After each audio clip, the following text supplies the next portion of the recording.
Министерот за јавна администрација Горан Минчев ги повлече од собраниска процедура спорните 3 закони од така наречениот пакет за реформи во јавната администрација, поднесен со европско знаменце на предлог на претходната влада.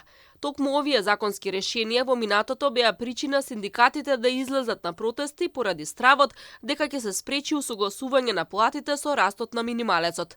Минчев ќе отвори широка дебата во која ќе бидат вклучени и синдикатите, која ќе трае 2 месеци.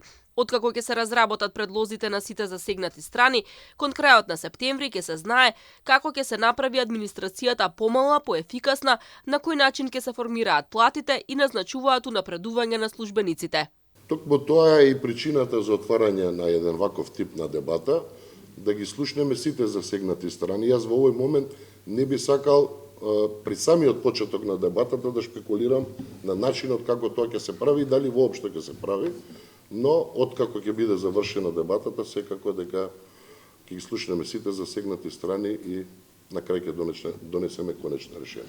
Нема ништо намерно, само треба да се почитува законот. Промената на процентите на етничките заедници во балансерот е направена согласно законот за вработени во јавен сектор. Ова е реакцијата на министерот за јавна администрација Горан Минчев, откако коалицијскиот партнер Вреди го оцени неговиот потек како провокација.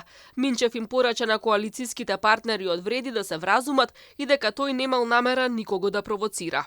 Алатката балансер се применува исклучиво за граѓаните кои што живеат на територија на Република Македонија, а тоа е резидентното население согласно податоците од последниот попис.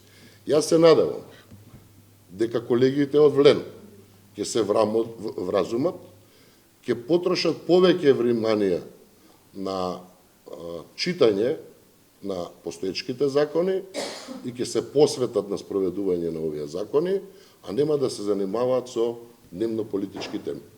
Со новите пресметки на Минчев, кои се базираат исклучиво на процентот на резидентното население во земјава, се намалува застапеноста на албанците во администрацијата на 24,3%, наместо досегашните 29,5%.